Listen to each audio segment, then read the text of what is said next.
The Mercedes pulled through the iron gates and Elena felt her stomach twist into knots. She'd seen pictures of the estate, sure, but seeing it in person was something else entirely.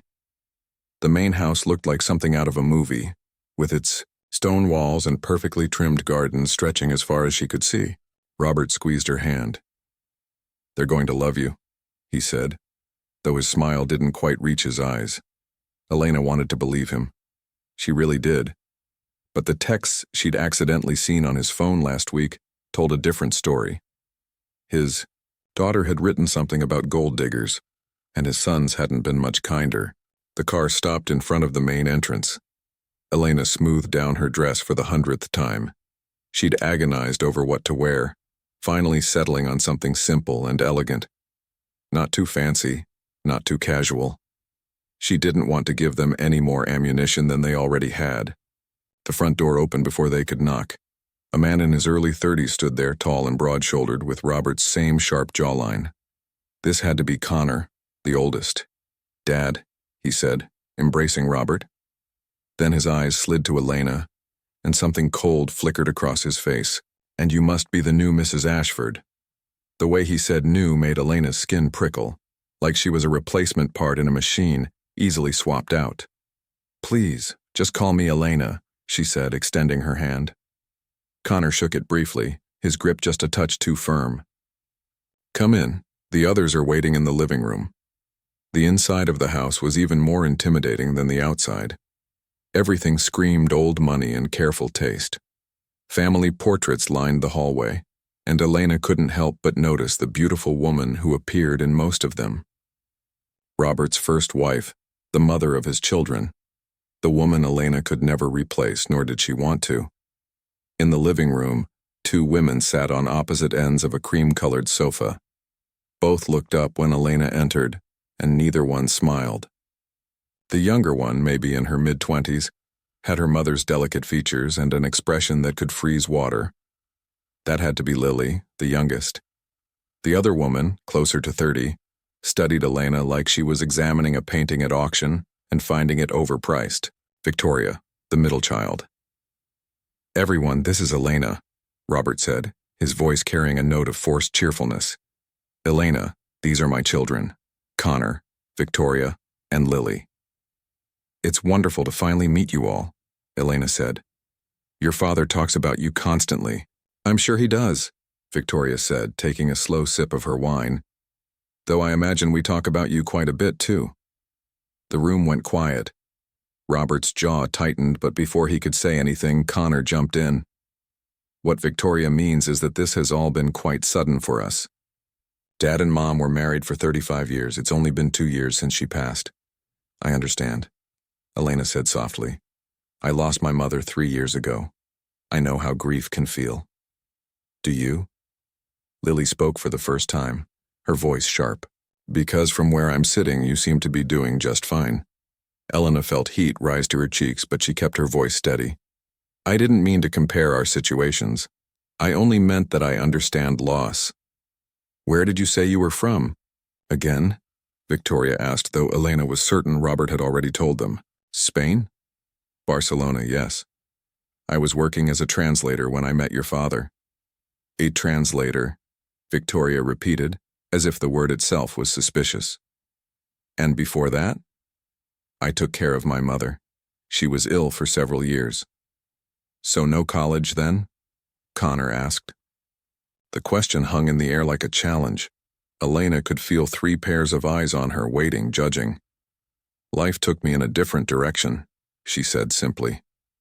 Robert had heard enough. "Elena speaks 6 languages fluently. She's one of the most intelligent, kind-hearted people I've ever met.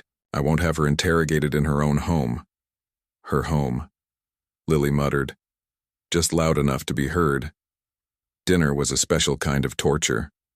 The dining room table could easily seat 20, but the 5 of them clustered at one end, creating an intimacy that only amplified the tension. Connor dominated the conversation with talk of his hedge fund. Victoria mentioned her charity work at least a dozen times, each mention seeming like a subtle jab at Elena's simpler background. Lily mostly stayed quiet, but her silence felt aggressive. like she was deliberately withholding acknowledgement of Elena's existence.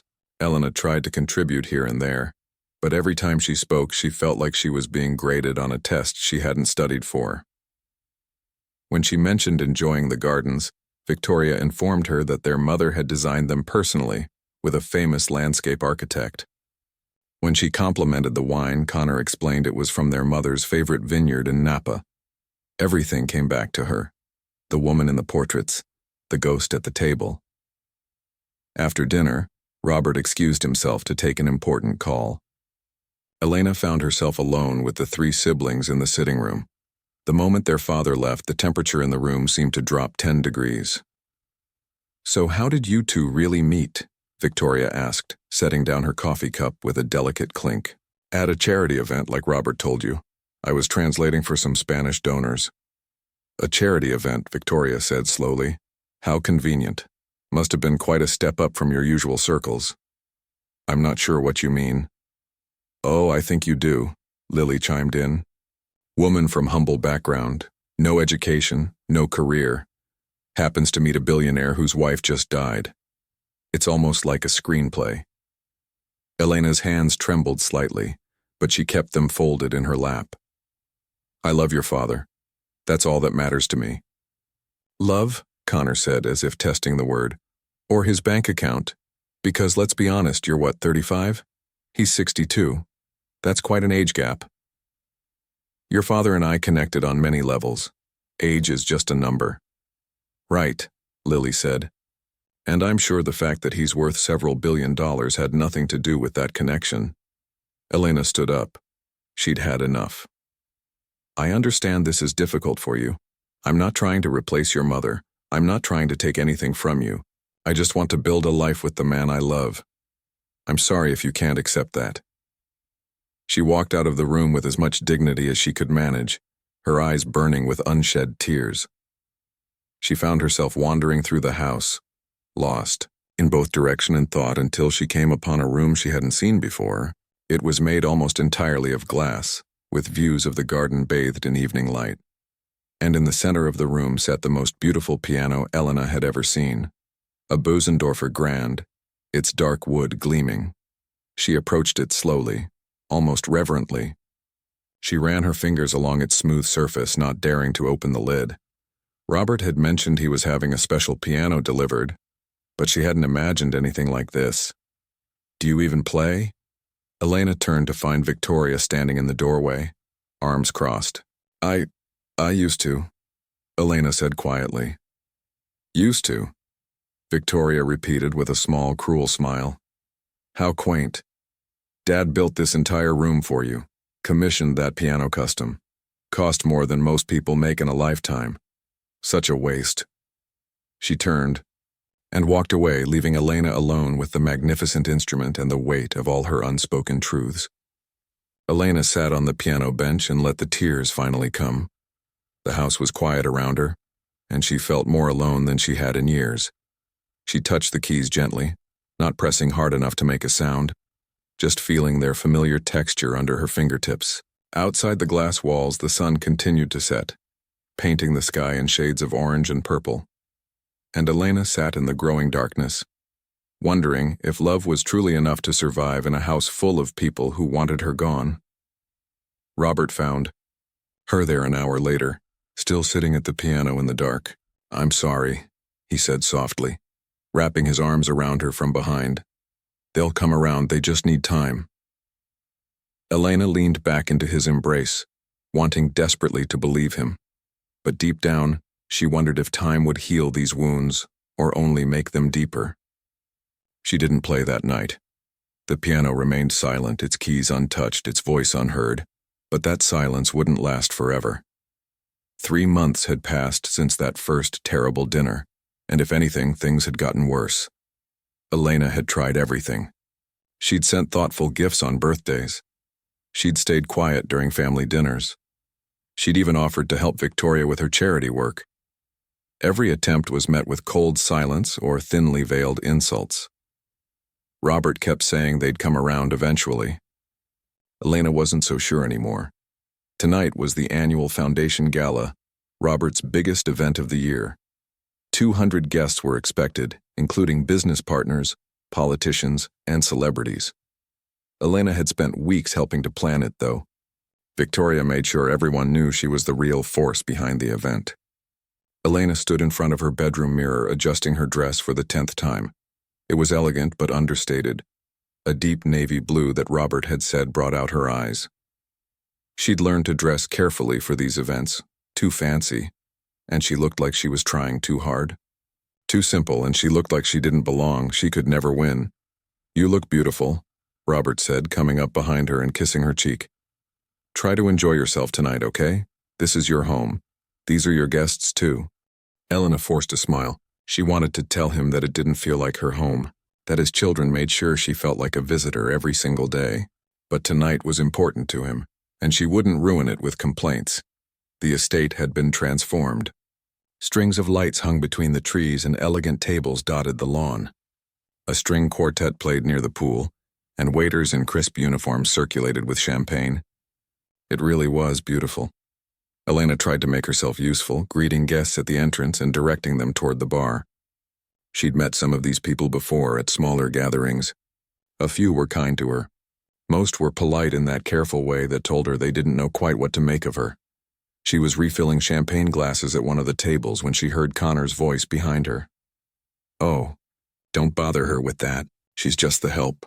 Elena's hands froze. She turned slowly to see Connor standing with 3 men in expensive suits, all of them looking at her with confusion. "I'm joking, of course," Connor said with a laugh that didn't reach his eyes. "Elena, these are some investors my father's been courting. Gentlemen, this is Elena, my father's new wife." The pause before new wife was deliberate.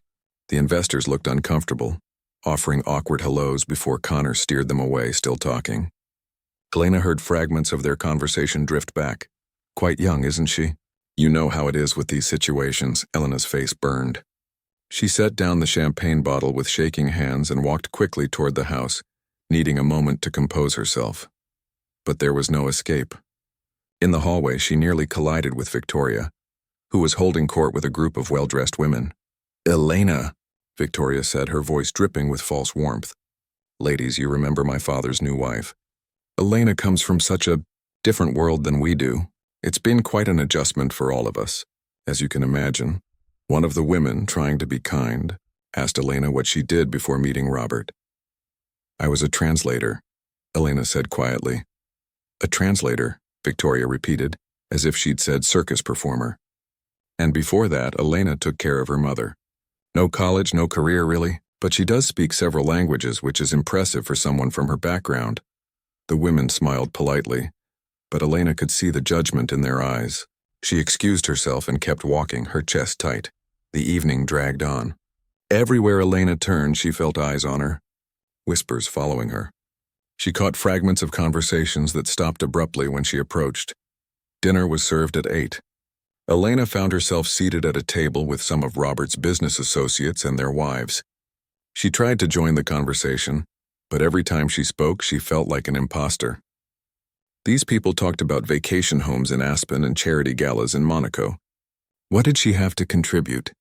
After dinner, guests mingled on the lawn. Elena stood near the edge of the party, holding an untouched glass of champagne when Lily appeared beside her. "Having fun?" Lily asked sweetly. "It's a lovely evening," Elena replied carefully. "You know, Mom used to plan these events. She was so good at it. Everyone loved her." Lily took a sip of her drink. She knew how to talk to these people, how to fit in. It was natural for her. The implication was clear. It wasn't natural for Elena. "I'm sure your mother was wonderful," Elena said. "She was," Lily said. "She was educated, sophisticated, accomplished. She graduated top of her class from Yale."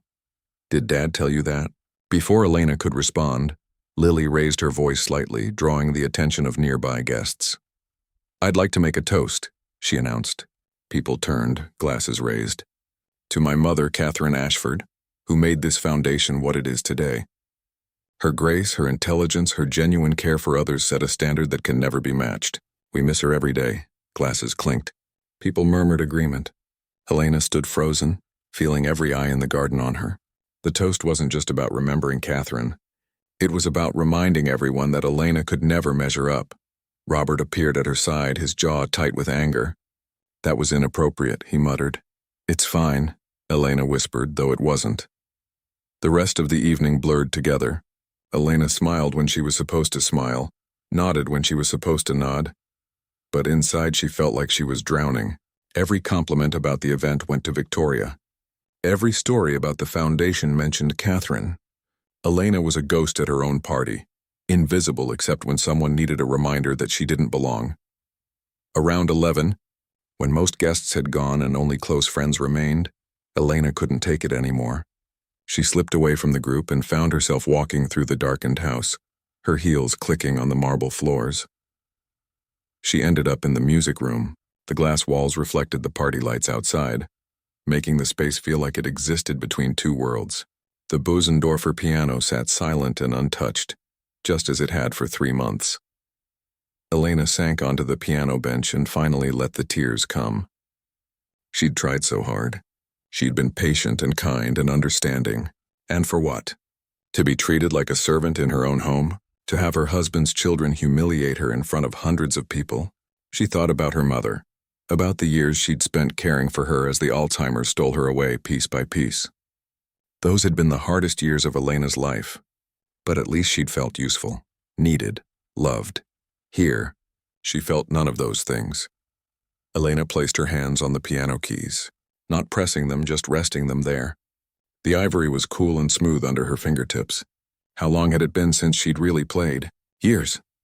A lifetime ago, when she was a different person with different dreams. There you are. Elena looked up to see Robert's friend David Chen standing in the doorway. David was one of Robert's oldest friends and business partners, a quiet man who'd always been kind to Elena. "I'm sorry," Elena said, quickly wiping her eyes. "I just needed a moment." David walked into the room slowly. "I saw what happened tonight. How they treated you." He paused. It wasn't right. Elena didn't know what to say. She'd gotten used to people either ignoring the cruelty or pretending not to notice. "Robert talks about you all the time," David continued. "He says you're the strongest person he knows, that you gave up everything to take care of your mother, that you have a gift for languages, for music, for seeing the beauty in things." "He's biased," Elena said with a weak smile. "Maybe," David said, "but I don't think so. Those kids out there, they're so busy protecting their mother's memory that they can't see what's right in front of them. Someone who actually loves their father, someone with her own story, her own worth." He gestured to the piano. "Robert said you used to play. A long time ago. Maybe not as long as you think." David smiled gently. "Sometimes the things we set aside are exactly what we need to pick back up." He left her alone then, and Elena sat in the darkness for a long time, listening to the distant sounds of the party winding down. Her hands remained on the keys, and somewhere deep inside something old and familiar stirred. But she wasn't ready yet. Not tonight. She stood up and walked back to join Robert, her head held high despite everything. Tomorrow she would wake up in this house that didn't feel like home. She would face those children who hated her. She would keep trying, keep enduring, keep being patient. But a small voice in the back of her mind whispered that patience had its limits, that silence wasn't the same as strength, that sometimes the only way to be heard was to stop being quiet. The piano waited in the darkness, its secret still locked inside. 2 weeks after the gala, Robert announced he was hosting a small dinner party. "Just 30 people," he said. "Potential investors for his new technology venture. Nothing too formal." Elena's stomach dropped. She'd barely recovered from the last event, and now she had to endure another evening of feeling like an outsider in her own home. "It'll be different this time," Robert assured her. "Smaller group, more intimate. And I've talked to the kids. They promised to behave." Elena wanted to believe him, but she'd learned that Connor, Victoria, and Lily's promises meant very little when it came to her. The evening started pleasantly enough. The guests were a mix of tech entrepreneurs and venture capitalists, most of them around Robert's age. Elena made polite conversation, careful not to say too much or too little. She'd gotten good at making herself small at these gatherings. Dinner was served in the formal dining room. Elena sat beside Robert, grateful for his presence. Across the table, Victoria held court, telling animated stories about her charity work. Connor discussed market trends with a group of investors. Lily sipped wine and watched Elena with that calculating look she'd perfected. After dessert, people moved to the sitting room. The conversation flowed easily, lubricated by expensive wine and the prospect of making money. Elena started to relax. Maybe tonight would be okay after all. Then Victoria sat down at the piano in the corner of the room. Elena hadn't even noticed it there. It was smaller than the Bösendorfer in the music room, an upright that was probably just for decoration. But Victoria ran her fingers over the keys like she owned them. "I thought I'd play a little something," Victoria announced. "Mom used to play for Dad's guests all the time." It's a tradition, of course it was. Another reminder of Catherine, another way to emphasize Elena's inadequacy. Victoria played a Chopin nocturne. She wasn't bad exactly. The notes were mostly correct, the tempo reasonable. But there was no feeling in it, no soul. It was technically competent and emotionally empty. Still, when she finished, everyone applauded politely. Victoria stood and gave a small bow, clearly pleased with herself. She returned to her seat, accepting compliments with false modesty. That's when Connor's voice cut through the chatter. "You know what? Elena should play next." The room went silent. Every head turned toward Elena. She felt her heart start to hammer in her chest. "Oh, I don't think," she started. No, come on," Connor insisted, his voice loud and jovial in that way that left no room for refusal. "You must know how to play something. Dad built you that enormous piano. Surely you can manage a simple tune." Lily giggled. "This should be interesting." Elena looked at Robert, whose face had gone pale.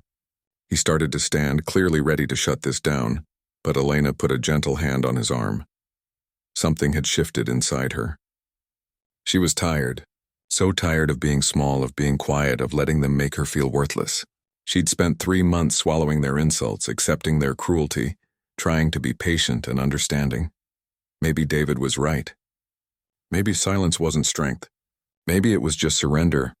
"All right," Elena said quietly, standing up. "I'll play." Connor's eyebrows shot up. He clearly hadn't expected her to agree. Victoria's smug smile faltered slightly. Lily stopped mid-sip of her wine. Elena walked to the piano. Her legs felt steady, even though her heart was racing. She sat on the bench and adjusted it slightly, muscle memory from years ago taking over. She placed her hands on the keys and closed her eyes for just a moment. She thought about her mother, about the countless hours they'd spent together at the piano when Elena was young. She thought about the conservatory, about the stages she'd performed on, about the dreams she'd set aside. She thought about every condescending comment, every cruel remark, every moment she'd been made to feel less than, and then she began to play. Her fingers moved across the keys with a speed and precision that seemed impossible. She'd chosen Rachmaninoff's Piano Concerto No. 3, one of the most technically demanding pieces in all of classical music. The notes cascaded through the room like a waterfall, powerful and relentless and absolutely breathtaking. The room had gone completely still. Elena's hands flew across the keyboard, executing runs and arpeggios that would challenge even professional pianists. Her whole body moved with the music, swaying and pressing and pulling every ounce of emotion from each note. This wasn't just playing. This was something transcendent. The piece demanded everything, and Elena gave it willingly. Her fingers found notes that seemed impossible to reach, executed passages that should have required 3 hands. The piano sang under her touch, sometimes thunderous, sometimes whisper-soft, always exactly right. She played for 12 minutes straight without pause. The piece built and built, climbing toward its explosive finale. Elena's face was intense with concentration, lost somewhere between memory and the present moment. Sweat beaded on her forehead. Her hands never stopped, never faltered, never missed a single note. When she played the final chord, the sound hung in the air like something holy. Nobody moved. Nobody breathed. Elena sat perfectly still, her hands still resting on the keys. Slowly, she opened her eyes and looked out at the room. Connor's face was white as paper. His mouth hung open in shock. Victoria had dropped her wine glass. Red liquid spread across her white dress, but she didn't seem to notice. Lily looked like she'd been slapped. Robert was smiling, but there were tears running down his face. David Chen was the first to move. He started clapping, slowly at first, then faster. Within seconds, the entire room erupted in thunderous applause. People were on their feet, some with phones out, clearly having recorded the whole thing. "My God," someone said. "That was incredible. Who are you?" Another guest asked, moving toward Elena. Where did you study? Have you recorded anything? Do you perform professionally? The questions came rapid fire, but Elena barely heard them. She stood up from the piano, her legs slightly shaky from the adrenaline, and looked directly at Connor. You asked if I could play something simple, she said quietly. I'm afraid I never learned how to play simple. Then she walked out of the room.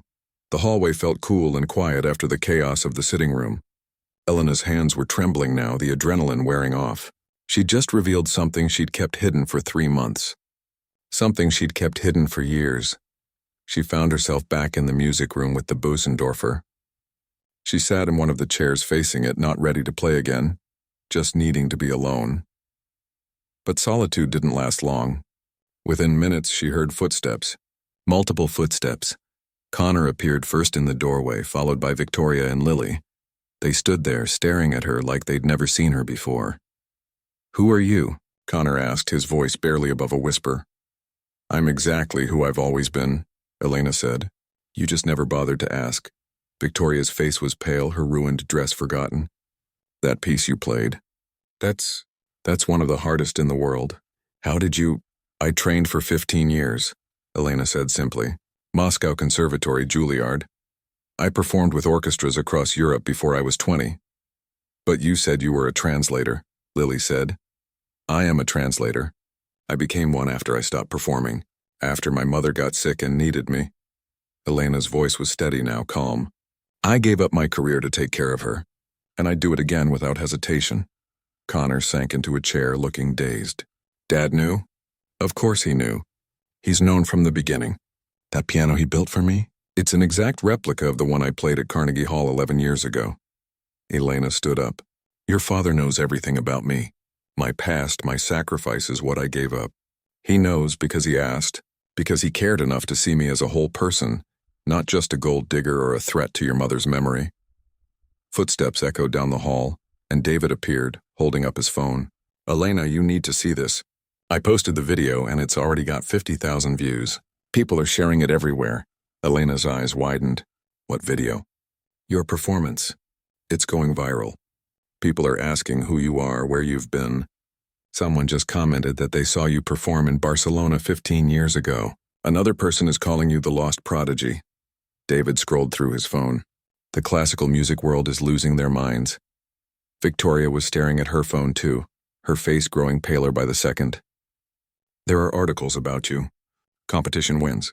Reviews calling you one of the most promising pianists of your generation. How did we not know any of this? Because you never asked, Elena repeated. You saw what you wanted to see. Someone beneath you, someone not good enough for your world.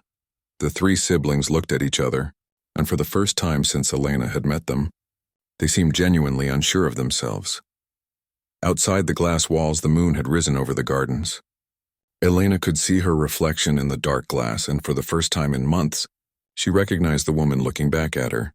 She wasn't the quiet, patient woman who'd been trying so hard to fit into a family that didn't want her.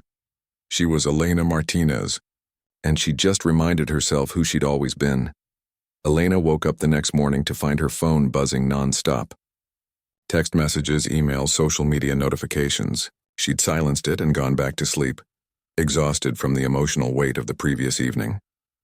When she finally went downstairs around 10, the house was unusually quiet. Robert had already left for a meeting, leaving a note saying he was proud of her and they'd talk tonight. Elena made herself coffee and tried to ignore the hundreds of unread messages on her phone. What she didn't know was that across the estate, in the guest house where Connor was staying, all 3 siblings had been awake since dawn. They sat around Connor's laptop, scrolling through page after page of search results. Elena Martinez Flores, Victoria read aloud, her voice hollow. Child prodigy. First performance with Barcelona Symphony Orchestra at age 9. Winner of the Van Cliburn competition at 16. Connor clicked on another link. A YouTube video from 15 years ago.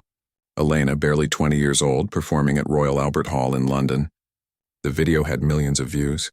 The comment section was filled with people asking where she'd gone, why she'd disappeared. There are dozens of videos, Lily said quietly, scrolling on her own phone. She performed all over the world. Moscow, Vienna, Tokyo, New York. She was famous. Was, Victoria emphasized. Past tense. What happened to her? They kept digging. It didn't take long to find the answer. An article from a Spanish newspaper dated 11 years ago. Concert pianist Elena Martinez Flores withdraws from scheduled performances due to family illness. Another article from a few months later mentioned her mother's Alzheimer's diagnosis. Then nothing. She'd simply vanished from the classical music world. She gave it all up, Connor said, leaning back in his chair. Her whole career, everything she'd worked for, to take care of her mother. Victoria pulled up another article, this one with photos. A young Elena in an elegant gown, standing on stage holding flowers. The caption mentioned her as one of the most promising talents of her generation. In the photo, she was radiant, confident, alive in a way they'd never seen her. "We called her uneducated," Lily whispered. "We said she had no accomplishments." Connor's jaw clenched. "I introduced her to investors as the help." The weight of what they'd done began to settle on them like a physical thing. They kept reading, kept searching, and with each article, each review, each video, the guilt grew heavier. A music critic from the New York Times had written, "Martinez Flores doesn't just play the piano, she speaks through it, creating conversations between composer and audience that transcend mere technical ability. She is, without question, one of the finest pianists of her generation." Another review from a performance in Berlin. "To watch Elena Martinez Flores play is to witness pure artistry. She has the technical precision of a master craftsman and the emotional depth of a poet." "Dad knew all of this," Victoria said. "He knew who she was, what she'd sacrificed, and we treated her like she was nothing." Connor stood up abruptly and walked to the window. "The piano, that custom Bösendorfer, it wasn't just a random gift. He was trying to bring her back to music," Lily finished. "And we mocked her for it." They sat in silence for a long moment. Then Connor's phone buzzed. A text from David Chen with a link. The video from last night had gone viral. Not just viral, explosive. 20 million views in less than 12 hours. Major news outlets were picking it up. Classical music publications were running features with headlines like, "The Lost Prodigy Returns" and "Where Has Elena Martinez Been?" The comment sections were overwhelming. People who'd seen her perform years ago, expressing joy that she was still playing. Young pianists saying she'd inspired them. Musicians and critics analyzing her technique, calling it flawless. And then there were the other comments. People who'd clearly done their research, posting about her mother's illness, praising Elena for her sacrifice. Calling her a hero, saying she embodied what real family devotion looked like. "This is everywhere," Connor said, his voice strained. "Everyone in the world is seeing this, seeing her talent, reading about what she gave up." Victoria covered her face with her hands. "What have we done?" Back at the main house, Elena had finally looked at her phone. Among the hundreds of messages were some from people she hadn't spoken to in years. Former professors, musicians she'd performed with, friends from her old life.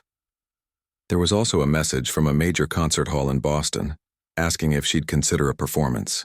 Another from a recording label. 3 requests for interviews. It was overwhelming. Elena set the phone down and walked out to the garden, needing air, needing space to think. She found herself on a bench near the rose garden, the same one where Victoria had told her she'd never fit into their world. The irony wasn't lost on her. "Elena?" She looked up to see all 3 of them standing there. Connor, Victoria, and Lily. They looked different somehow, smaller, less sure of themselves. "Can we talk?" Connor asked. Elena wanted to say no. Wanted to make them feel just a fraction of the pain they'd caused her. But she wasn't built that way, so she nodded and gestured to the empty space on the bench. They sat, but nobody spoke for a long moment. Finally, Victoria broke the silence. "We've been reading about you all morning. Your career. Your performances. The reviews," her voice cracked. "What you gave up for your mother." "We had no idea," Lily added quickly. "We just assumed—" "You assumed I was a gold digger," Elena said quietly. "You assumed I was uneducated, unsophisticated, beneath your family. You assumed I was trying to replace your mother or steal your inheritance." Connor flinched. "Yes, all of that. And we were wrong. Completely, utterly wrong." "You were more than wrong," Elena said, and there was steel in her voice now. "You were cruel. You humiliated me in my own home. You insulted me in front of strangers. You made me feel worthless for months." Tears were running down Victoria's face. I know we did, and I'm so sorry. I was jealous and angry, and I missed my mom, and I took it all out on you. But that's not an excuse. Nothing excuses what we did. I lost my mother too, Lily said softly, and I was so scared of losing my father, of him forgetting her, replacing her. I saw you as a threat when you were just someone who loved him. Elena looked at them, really looked at them. They were genuinely distressed, genuinely remorseful. But remorse didn't erase months of pain. I never wanted to replace your mother, Elena said. I couldn't if I tried. She was their first love, the mother of his children, a huge part of his life. I know that. I've always known that. But we couldn't see you as your own person, Connor said. We only saw you through the lens of our grief and fear. Your father told you all of this, Elena said. About my background, my mother, my career. He told you months ago, didn't he? The three siblings looked at each other, shame written across their faces. He tried to, Victoria admitted, but we didn't want to listen. We'd already decided who you were, and we didn't want information that contradicted that. Elena stood up, needing to move. Do you know what the hardest part was? Not the insults. Not the humiliation. It was playing small. I spent years being the best at something, and then I spent years giving that up to care for someone I loved. Both of those things required everything I had, and then I came here, and I had to make myself invisible just to survive in this family. We made you do that, Lily said. We made you feel like you had to hide who you were. Last night, Connor started, when you played. You weren't just good. You were extraordinary. And the way you looked at me afterward, what you said about never learning to play simple things, that's when it really hit me. We'd been treating a master musician, someone who'd sacrificed everything for family, like she was nothing. Elena turned to face them. I need you to understand something. I can forgive you, eventually, but I can't forget. And I can't go back to being that quiet, invisible person who accepted your cruelty. That person is gone. We don't want you to be that person, Victoria said firmly. We want to know the real you, if you'll let us. It's going to take time, Elena said. Trust isn't rebuilt in a day. We know, Connor said. We're not asking for forgiveness right now. We're just asking for a chance, to start over, to do better. Elena looked at the three of them, saw the genuine regret in their eyes. She thought about her mother, about how she'd always said that holding on to anger was like drinking poison and expecting the other person to die. I'm not doing this for you, Elena said finally. I'm doing it for your father, because he loves you and he loves me and he deserves a family that isn't at war. That's fair, Connor said. But if you ever treat me that way again, Elena continued, her voice quiet but firm, I won't be so understanding. And I won't play small anymore, not for anyone. They all nodded, and for the first time since Elena had met them, she saw something besides hostility in their eyes. It wasn't acceptance, not yet, but it was a start. 2 months had passed since that conversation in the garden. The change hadn't been dramatic or sudden. It had been slow, careful, like learning to walk after an injury. Victoria started asking Elena about her mother. Real questions, not interrogations. What was she like? What did she love? How did Elena manage those difficult years? They'd have coffee in the mornings, just the two of them, and Victoria would listen in a way she'd never bothered to before. Lily began joining Elena on her walks through the estate gardens. At first they walked in silence. Then Lily started talking about her own struggles, her insecurity about living up to her mother's memory, her fear that she'd never be as accomplished or graceful. Elena understood that burden better than anyone. Connor was the hardest. He'd been the cruelest and his shame ran deepest. But he started showing up. Small things at first. He'd ask Elena if she needed anything from town. He'd mention articles about classical music he'd read. He was trying, awkwardly and imperfectly, but genuinely. The viral video had changed everything beyond just the family. Elena's phone still rang daily with requests. Concert halls wanted her to perform. Magazines wanted interviews. The classical music world was calling it the comeback of the decade.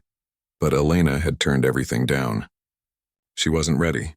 The thought of performing in public, on a real stage with expectations and critics and pressure, made her hands shake, until Robert came to her with an idea. I want to host a fundraiser, he said one evening as they sat in the music room. For Alzheimer's research. In honor of your mother and Catherine. Elena looked up from the book she'd been reading. That's a lovely idea. I was hoping you might consider performing, Robert continued gently. Nothing big, just for the guests. All the money raised would go to the foundation we'd establish. The Lucia Martinez Foundation, after your mother. Elena's throat tightened. Robert, I don't know if I can. I think you can, he said softly. I think you're ready, and I think it would mean something, not just for the foundation, but for you.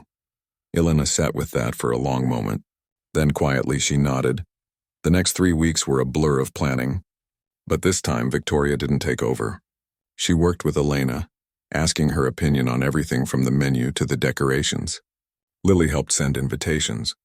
Connor reached out to medical researchers who might benefit from the foundation's funding. They were acting like a family. Not a perfect one, but a real one. The night before the event, Elena sat at the Bosendorfer practicing. She'd chosen Beethoven's Moonlight Sonata because it had been her mother's favorite. Her mother used to sit beside her while she played, even in those final years when Lucia barely remembered her own name. The music had reached her when nothing else could. You're going to be amazing. Elena looked up to find Lily standing in the doorway, holding something wrapped in tissue paper. I brought you something, Lily said, walking into the room. For tomorrow. Elena unwrapped it carefully. Inside was a delicate silver bracelet with a small piano charm. It was simple and beautiful. Mom wore this, Lily said quietly. It was her good luck charm for important events. I want you to have it. Elena's eyes filled with tears. Lily, I can't. This was your mother's, I know. But I think she'd want you to wear it. You're part of this family now. Really part of it. And tomorrow is important. Lily's own eyes were wet. I'm sorry it took us so long to see you. To really see you. Elena pulled Lily into a hug, and they stood there for a long moment, two women who'd started as enemies learning to be something else. The night of the fundraiser was clear and cool. The music room had been transformed with flowers and candles, chairs set up in rows facing the piano. It was intimate, maybe 60 people, all of them there to support the cause. Elena stood backstage, her heart pounding. She wore a simple black dress and Lily's bracelet. Her hands were trembling. Victoria appeared beside her. Nervous? Terrified, Elena admitted. Good, Victoria said. That means it matters to you. She paused. Thank you for doing this. For Mom, for your mother, for all the families dealing with this disease. Connor joined them, straightening his tie. The room's full. Everyone's waiting. He looked at Elena. For what it's worth, I'm proud to call you family. I should have said that months ago. Elena felt something break open in her chest. Not breaking apart, but breaking free. Robert found her before she went on. He took her hands in his, steadying them. You don't have to be perfect, he said. You just have to be you. That's always been enough. The lights dimmed. Elena walked out onto the small stage and the room fell silent. She could see familiar faces. David Chen in the front row smiling encouragingly. Connor, Victoria, and Lily sitting together, all three of them watching her with something that looked like respect. She sat at the piano and adjusted the bench. The Bosendorfer felt like an old friend under her hands. Thank you all for being here tonight, Elena said, her voice soft but steady. This foundation is for my mother, Lucia, who taught me that love means sacrifice, and for Catherine, who raised 3 remarkable people who've taught me that growth is always possible. She saw Victoria wipe her eyes. Music was the last language my mother understood. When she couldn't remember my name or where she was, she could still feel music. It connected us when nothing else could. This piece was her favorite. Elena placed her hands on the keys and began to play. The Moonlight Sonata flowed through the room like water, gentle and powerful at once. Elena played it differently than she had in her performance career. There was less showmanship now, more heart. She played it the way she used to play for her mother in those quiet hospital rooms, when it was just the two of them and the music. She thought about everything that had led her here. The years of training, the sacrifice, the grief, the loneliness, the cruelty she'd endured, and finally this moment of healing. When she finished, the last notes hung in the air like a prayer. The room was silent for a heartbeat, then 2. Then everyone stood, applauding, some crying openly. Elena stood and bowed, and when she looked up, she saw Connor with tears streaming down his face. Victoria was holding Lily's hand, both of them crying too.